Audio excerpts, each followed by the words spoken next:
Bonjour à tous et bienvenue dans votre rendez-vous Dieu a changé ma vie. Toutes les semaines, nous recevons un invité qui vient témoigner de son parcours spirituel.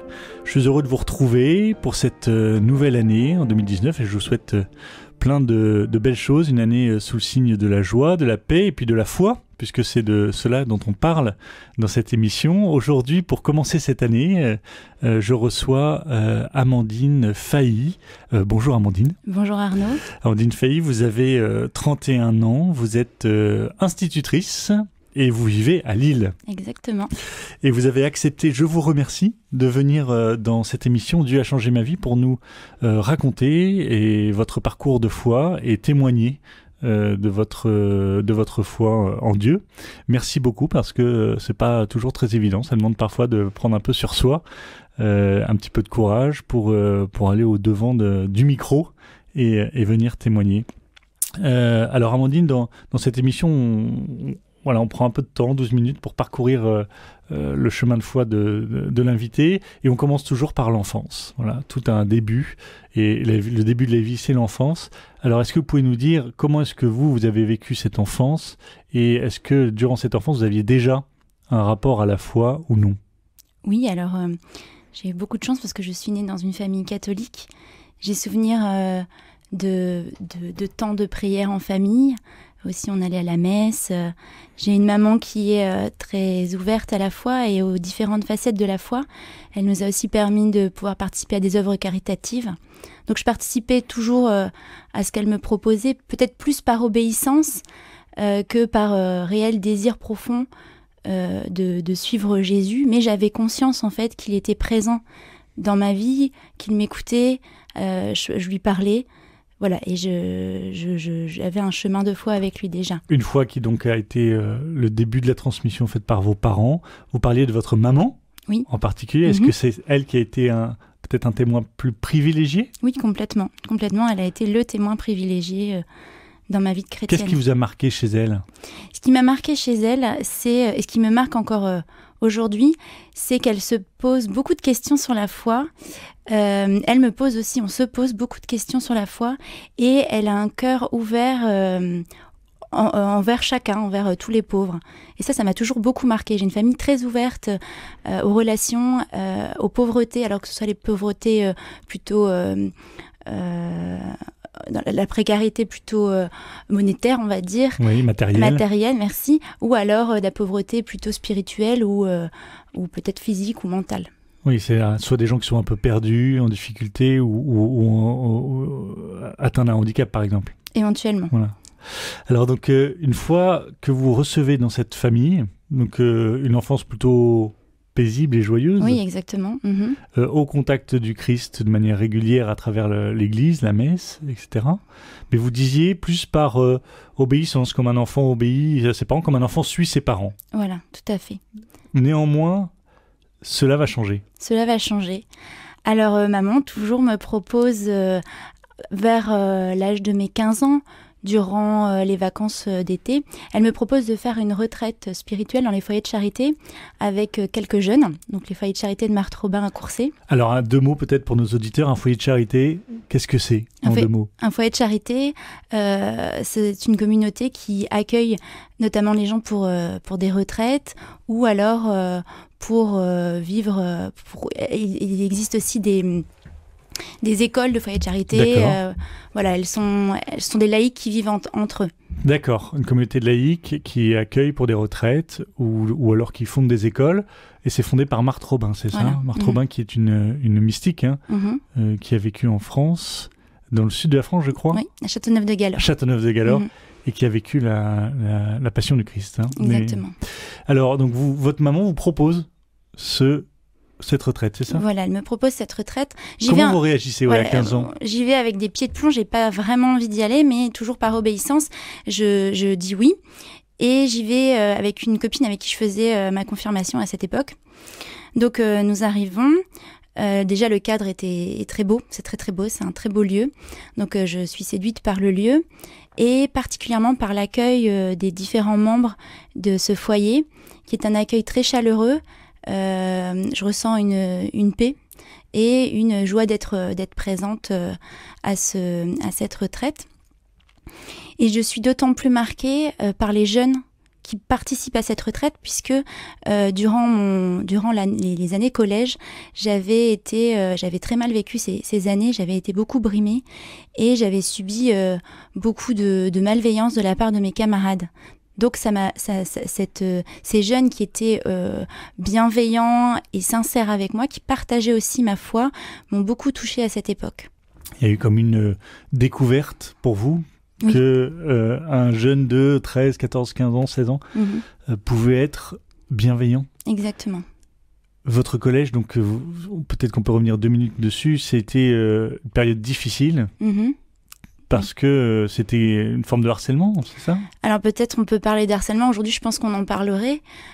C'était effectivement une période assez difficile. Je me souviens que j'avais pas énormément d'amis.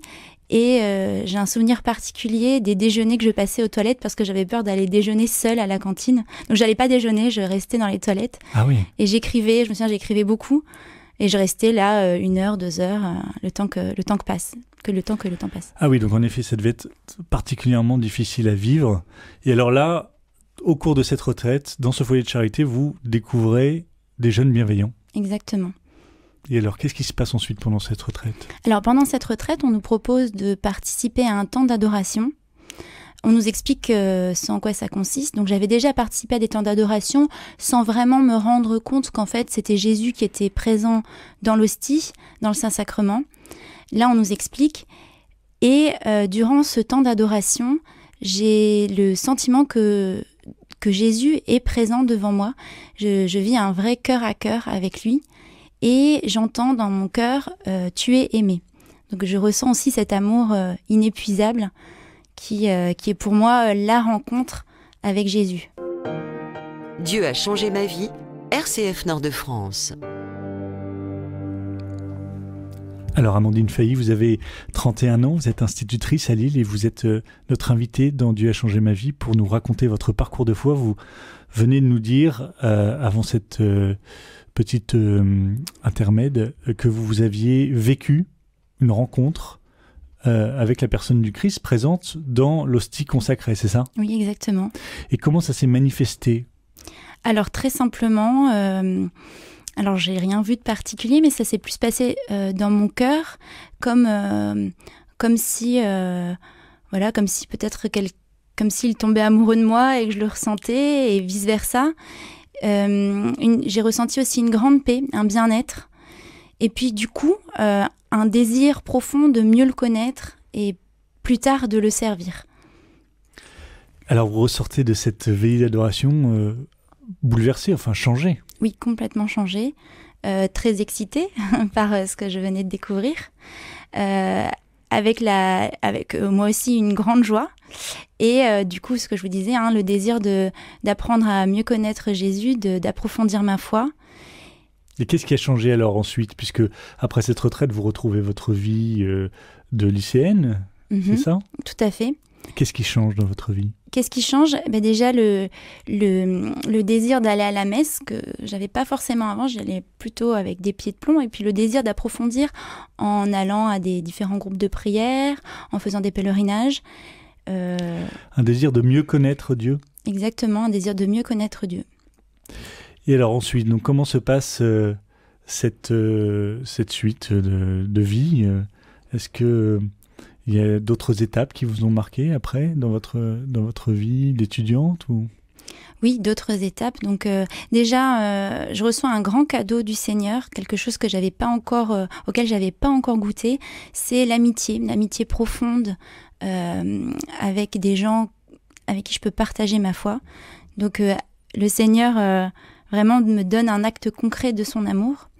Et durant ma vie étudiante, donc je continue à participer à des groupes de prière, mais parfois je sens que je suis attirée aussi un petit peu par le monde de la décadence que l'on peut vivre lorsqu'on est étudiant, et je suis obligée de poser des choix, de vraiment m'affirmer dans ma foi et de renoncer à certaines choses. Et alors donc là, vous prenez conscience durant vos années étudiantes du fait que suivre le Christ, c'est aussi poser des choix. Exactement. Et renoncer à des choses. Voilà. Et aujourd'hui, alors, vous avez 30 ans, comment est-ce que cette foi s'est déployée dans votre vie? Comment est-ce que vous la vivez? Eh bien, aujourd'hui, ma foi, elle se concrétise à travers notamment mon métier, puisque je me mets au service de ces enfants que je reçois au quotidien dans ma classe. C'est une vraie joie de pouvoir transmettre ce que j'ai pu recevoir. Donc non seulement c'est une école ça c'est vraiment l'école de l'éducation nationale, mais c'est aussi l'école de la vie, avec une transmission des valeurs que j'ai reçues dans la famille, mais aussi une transmission de la foi au quotidien. Puisque vous êtes dans une école catholique. Oui, exactement. Donc ça, c'est votre principale joie et j'allais dire le lieu, vous parliez de vous mettre au service du Seigneur, c'est le lieu où vous vous mettez au service du Seigneur aujourd'hui, oui, c'est votre métier. Voilà, mon métier. Et puis aussi dans la sphère plus privée, à travers différents mouvements, notamment je fais partie d'un mouvement qui s'appelle Annuncio. Donc, dont on a déjà parlé à l'antenne. Voilà, dont on a et qu'est-ce que vous faites alors dans ce mouvement? Qu'est-ce que je fais dans ce mouvement? Eh bien, j'ai beaucoup de chance puisqu'on me donne la joie de pouvoir aider ce mouvement Annuncio à le faire déployer à Lille. Donc on m'a un peu confié la responsabilité. Donc ce sont des choses qui, pour moi, sont importantes puisqu'on me fait confiance. Et donc je découvre aussi la joie de pouvoir déployer les dons que le Seigneur met en moi tout en m'abandonnant à sa volonté. Donc déployer un mouvement, une association catholique qui fait de l'évangélisation de rue, c'est ça Annuncio? Oui, c'est ça Annuncio. Alors on arrive bientôt à la fin de cette émission, Amandine Failly, et je pose toujours une dernière question à mes invités, quand j'ai le temps. Quelle est la parole ou le geste de Jésus qui vous touche le plus, vous, aujourd'hui, en tant que chrétienne? Eh bien, la parole qui me touche le plus, c'est un geste et c'est une parole. C'est lorsque Jésus rencontre la Samaritaine et qu'il lui dit « Si tu savais le don de Dieu ». Et pour moi, c'est un peu le fil rouge de mon histoire avec Dieu. Dieu qui me rassasie au quotidien, qui rassasie ma soif et qui me donne aussi l'occasion de transmettre toute cette eau jaillissante autour de moi dans mon quotidien et aussi j'espère par la suite. Un grand merci Amandine Failly. Merci Arnaud. D'avoir été notre invitée dans Dieu a changé ma vie.